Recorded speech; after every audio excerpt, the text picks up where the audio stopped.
Coming up on ATV News, the city of Roy tries to figure out what kind of person would want to blow up their high school. You might be hearing more from Aggie Radio since their big move. Trying to win my heart is daunting, but the Miss Cache Valley title is a good consolation prize. In sports, men's basketball looks to improve their record in WAC play, and we'll tell you how the lone Aggie did in the Senior Bowl. And I'll tell you if the weather's going to be better for hitting the slopes or the books this weekend.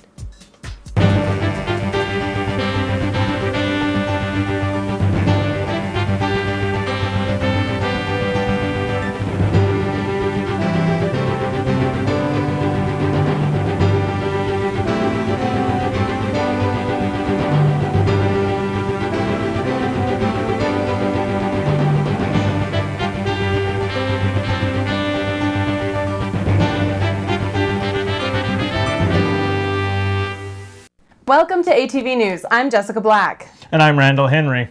2 high school students in Roy were arrested Thursday for plotting to bomb their school. Dallin Morgan, age 18, and a 16-year-old male are being charged for possession of a weapon of mass destruction.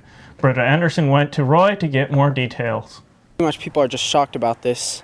It's not something that usually happens. I had no idea that he was even thinking of this, and I don't think his parents knew either. It's just a shocker, and that you would never expected him to do that. I live across the street from one of the kids, and I mean there were cops all over the place and going in and out of his house and stuff. This event has come as a surprise to members of the Roy community who have described these young men as being intelligent, good boys who had friends at school. They said that these young men seemed relatively happy and that they came from solid families. I've played basketball with his dad in my front yard before, and his dad's really cool and the family's nice, so I don't know where it came from. The 2 males were planning to plant a pipe bomb and then escape in an airplane from the Ogden airport, with one of them being the pilot. There was preparation that we know started months ago.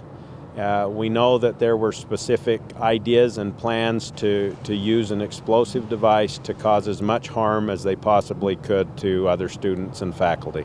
There's going to be some lessons that we should learn, and we need to learn them so that we can respond to similar events, whether it be here or any other high school in America. As our principal just said to us, it's safe, it's been secured, and they do care about our safety. We are on the successful side of a bad deal. We commend the student that came forward.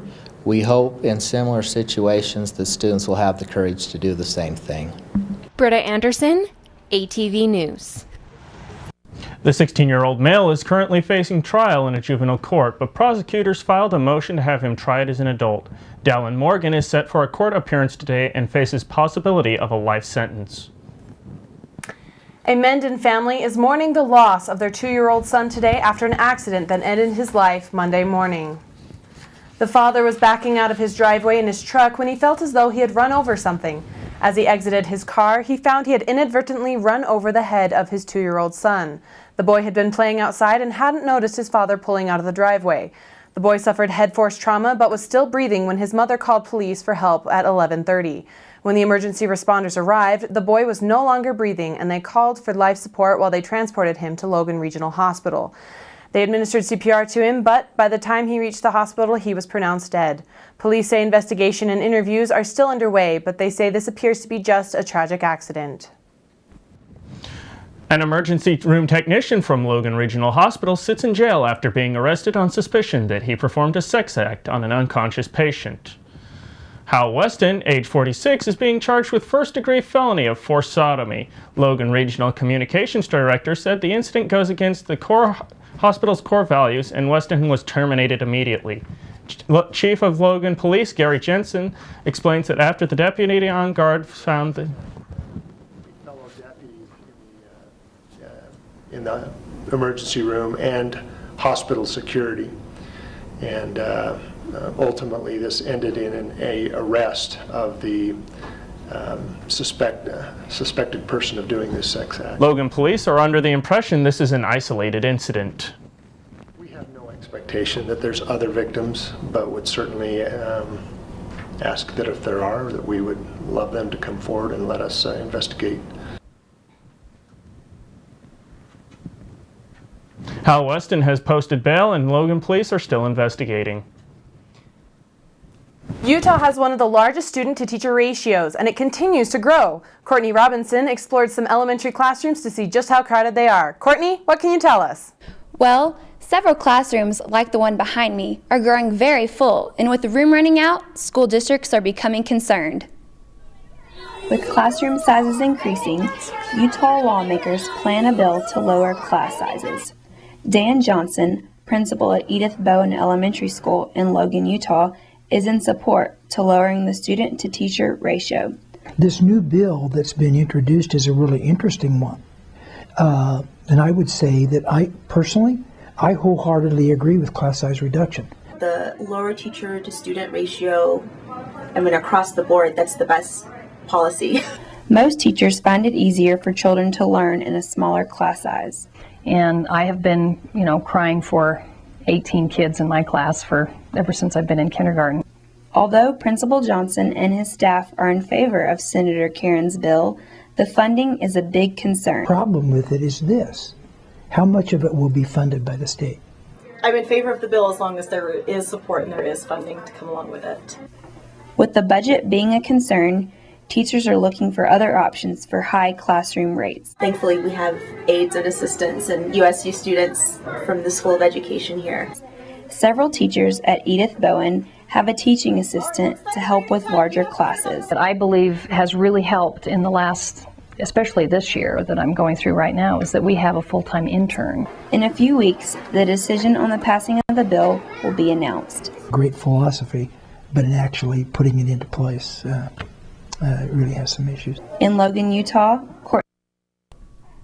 Several teachers are in support of the class size reduction bill if the funding is provided. Back to you, Jessica. Thanks, Courtney. In the next few weeks, it should be announced if the bill has passed. When we come back, there's a new girl wearing the crown as Miss Cache Valley. We'll tell you who she is. Students are walking to a new beat in the TSC. We'll tell you why right after this break. Aggie Radio has been enjoying their new location on the first floor of the TSC and is hoping that the better location will increase the amount of listeners. I went down there to check it out. Hey guys, we're back with the Late Night Snack. You're listening to Aggie Radio. We've been up here for 3 years and people still don't know that we really exist unless they're in the small group of people that are involved on the third floor of the TSC. But moving down to the first floor was the best opportunity.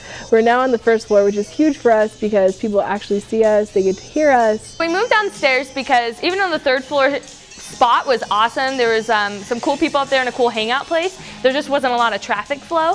And so moving it downstairs, we can have these external speakers and people can kind of walk to the beat. I love being able to watch students walk past. It's so nice, and to know our music's right out in the hall. And so that anyone who sees us, we're dancing and they know. Upstairs, they turn off our music a lot, so we'd start dancing or being involved in our radio. No one can hear it, but here everyone can hear it, and it's really great. Yeah. I don't know how they would edit it out. There'd be no song. Anything that you want to do with Aggie Radio, we offer that. It's not just DJing and it's not just music, which is why I love it. Aggie Radio is a student-run station that is for the students by the students. All the DJs are students, and they all play basically whatever they want. Students can listen to what other students are listening to, and you can listen to radio stations, any radio station, but that's not what your fellow students are playing, It's so impersonal where this is these are my peers and they're listening to music. Aggie Radio has also just launched a new app for iPhone and Android, so now you can listen to the radio wherever you are on campus. Sometimes we get CDs that haven't even been released yet and won't be released for a week, and so a lot of our DJs, especially me, get to discover this music first. Anyway, you're listening to Aggie Radio with Kate Almond and Jessica Bartel. Along with their new app, the station said they also have plans for an AM tower that they are working on getting set up, hopefully sometime next semester. The Center for Entrepreneurial Excellence is now open for all students in the John M. Huntsman School of Business. The center provides lectures, tutorials, and a club for students in any major. Romina Dakovich has more on the center and all its offers. The Center for Entrepreneurial Excellence at the John M. Huntsman School of Business is now open to all students. The Entrepreneurial Center will be open for all students and all majors on campus. Well, my name is Natalie Champlin and I work in the Huntsman School of Business. I am a staff assistant in the Center for Entrepreneurial Programs. So my boss is the director of the new Entrepreneur Center on campus, and we just opened last week. We had some really fun activities where we did a ribbon cutting, we had a big banquet. Each Wednesday we have a lecture series where an entrepreneur from out of town comes in and they give an amazing speech. We've had the Ragnar guys come our first week, and we had iFrogs come the second week. So it's been wonderful, and we've had a lot of students come and get involved and are interested in it. Every year, the Entrepreneurial Center has an Entrepreneurial Week, which will be held the first week of April this year. The week provides many activities so students can get involved. I am at the Center for Entrepreneurial Excellence here at the Business Building, and this Wednesday, February 1st, they will have their grand opening of their center. Now, if you don't know exactly where it is right next to the advising center that they have at the Business Building. So if you have any questions and you want to stop by the advising center, make sure you check out the Entrepreneurial Center. If you would like to know more about the center and lecture series, go to huntsman.usu.edu/eCenter. This is Romina Nadakovic for ATV News. The Entrepreneurial Club has teams that can help you start your business idea, which can turn into a money-making job. Students can help other students as well with their ideas. All that glitters is not gold, but to some it may be worth twice as much. Brianna Bodley takes us to the Miss Cache Valley pageant where the new royalty was crowned. Ladies and gentlemen, your new Miss Cache Valley is number 14, Lindsay Lopez.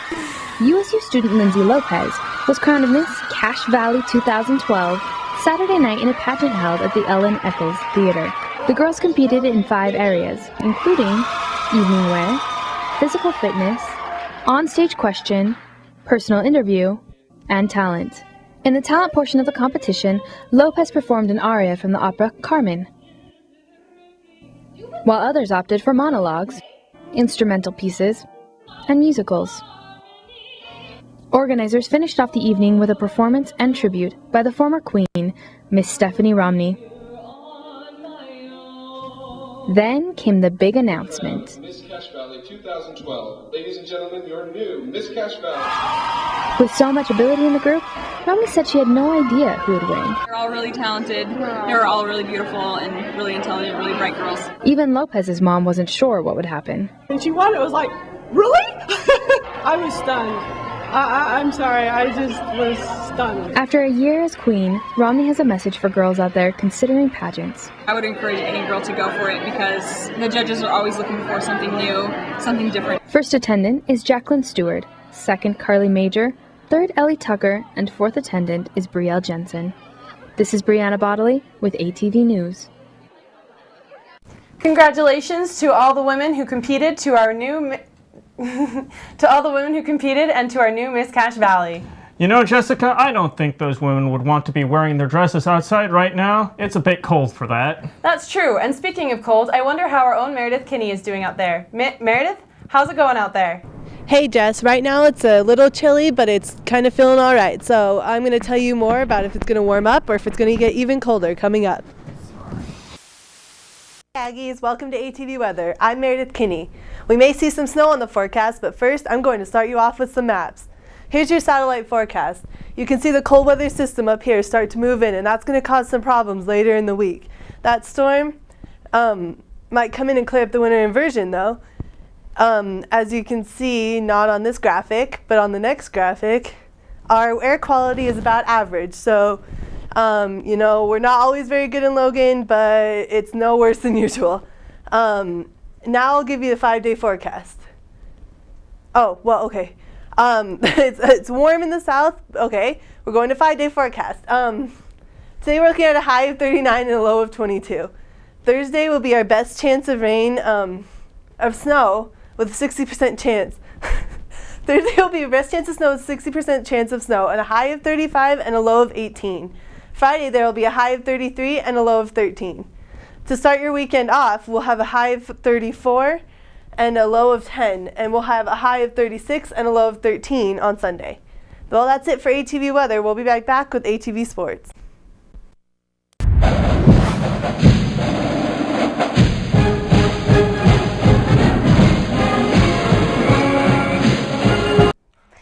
Aggies, welcome to your ATV Sports.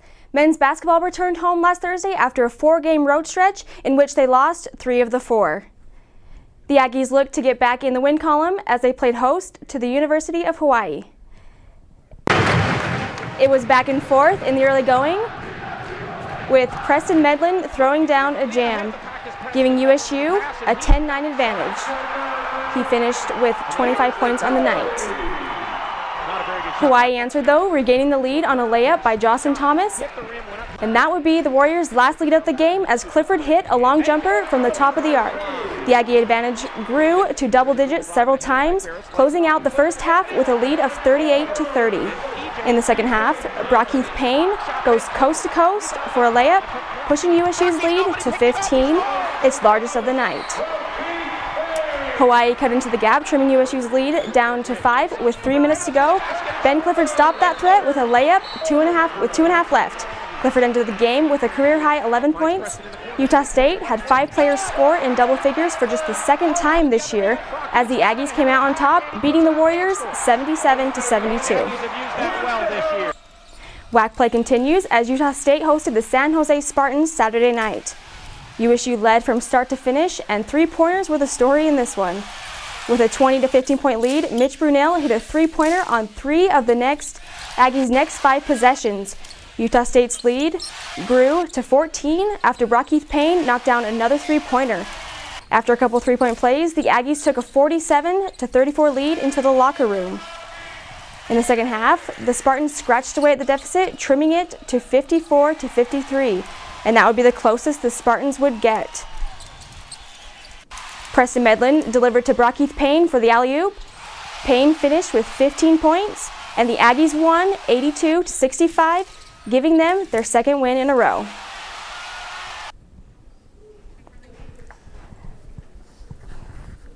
Preston Medlin was named WAC Player of the Week, averaging 20 points, 3.5 rebounds, 3 assists, and 1 steal. USU improves to 12-10 overall and 4-3 in WAC play. The Aggies are back in action tomorrow night as they take on the Wolfpack in Nevada. Gymnastics is back for their 2012 season and ready to showcase their talents against teams like Boise State and Southern Utah University. Bailey McMurdy was there and gives us the highlights for the ladies' first meet. The women's gymnastics team held their first tri-meet this past weekend, and the ladies came out to win.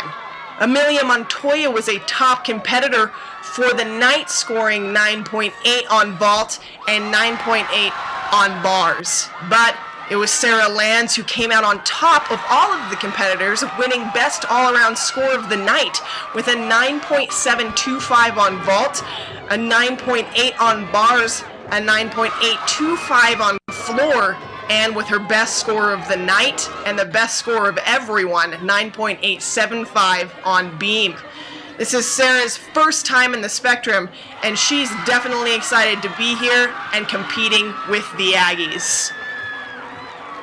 After 2 meets on the road, since I'm a freshman, I don't know what it's like to compete, in the Spectrum, and so tonight it was really exciting. Vault went well, had some great performances. Amelia again came out, upgraded her vault, and it was just great to see him really fight on that event. Then going over to bars, our best score of the season again. I was a little nervous because we've had 2 great meets on bars, so I was like, all right, it's probably our turn now, but it went great, and you could see them really excited. I think everybody went into this being like, it's home, like we're excited, we know we can get the score, and so everybody was just feeding off of everybody's energy.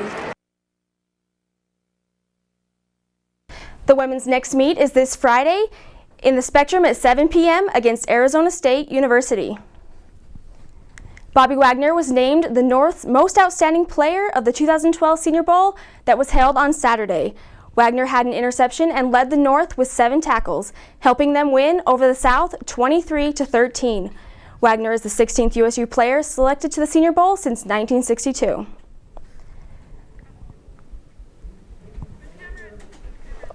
That's it for sports. Stay tuned for more ATV news. Every year, millions of people tune in to watch the Super Bowl. But it isn't the football or the commercials that keep you coming back. Ryan Humphreys tackled the question for us. Each year, more and more people tune in to watch the Super Bowl, but what is the real reason that keeps you coming back for more? My favorite part of the Super Bowl is probably the hangout with people. Last year we had a pretty awesome party. My favorite part of the Super Bowl would be the commercials. In a survey done last year, only 34.6% of people thought the actual football game was the most important part of the Super Bowl. Ads like last year's Darth Vader Volkswagen commercial that featured a child trying to channel the Force are still being talked about. The 60-second spot has nearly 50 million views on YouTube. I do feel the Super Bowl is too commercialized. They've taken the attention away from the players in the sport and focused it more on selling, whether it's the products they're trying to sell in the commercials or just merchandise for the teams themselves. Doritos has even taken it a step further and is letting you decide their Super Bowl commercial, but the ads rarely have anything to do with football. Keep your hands on my mama. Keep your hands on my Doritos. And of course the food. Over the past 7 years, the average amount of people that plan to buy food and drinks for the event has stayed right around 70%. I think I've only watched 2 Super Bowls in my whole life, the last 2 years, because there has been food. Last year we had a lot of food, chocolate fountain, hamburgers, hot dogs. Ryan Humphreys, ATV News. So, do you watch the Super Bowl at all, Randy? No, but I definitely YouTube the Super Bowl commercials. They're always funny. The commercials are always probably one of my favorite parts, besides actual game, Yeah. Wellness is not exactly on the top of the list when it comes to things students worry about. But the students who do worry about it had a chance to learn more at the Wellness Expo. I stopped by to pick up some tips and maybe some better habits. Health food, exercise, social welfare, financial planning. All of this can be a bit daunting to a college student. Thankfully, at the USU Expo, there was help. We just basically want to show people what the university and what the community has to offer employees and students to try and better their health and better their overall wellness. The Wellness Expo is for basically, in general, it's used to help students understand what they can do to be healthier and what they can do to change their lifestyle to make everyone healthier. Booth after booth showcased different ways that students could live better and improve their welfare in their everyday lives. And we just have lots of tips about how to eat healthier in restaurant or everyday college life. Obviously, eating healthy is a very important part of your welfare. And while I'm failing to do that, obviously, it's important to remember that a few indulgences every now and then won't kill you. Wandering around the expo, students had a chance to talk with people who knew more about the subjects that were at hand, such as the financial advising. There were booths on safety tips as well, and keeping things that might be harmful out of your life. If you're interested in living a healthier lifestyle, be on the lookout for more wellness expos in the future. After a long day at school, how do you unwind? Some people blog. Kelsey Keller went to check it out. The World Wide Web is continually changing. People forget their AOL accounts exist. MySpace is a thing of the past, and Facebook switches its look often to remain new and fresh. But one form of social networking that has been around for a while and continues to be on the rise is blogging. I have a blog. I started up here in college, and I started it mainly because, one day I was really bored, and so I was like, I'll start a blog. A couple of my friends have blogs, I might as well start one. And then, as I was starting, I called my mom, and I was like, Mom, would a blog be a good idea? And she's like, oh, that's a way good idea, because then, I can keep up to date on your life. It's fun because I can, document just small things and even go back now and read things a year ago that I had forgotten had even happened. And there seems to be a blog out there for everything, from cooking blogs to arts and crafts blogs. There are even fashion blogs like The Pretty Life Anonymous, a blog written by two sisters, both former Utah State University students, who remain faceless as they show their everyday style to the world. There are countless bloggers out there, but a good handful of these blogs are started by individuals when they are in their college years. So why is it that a large number of bloggers are college students? What is it that drives this group of people to express themselves through a blog?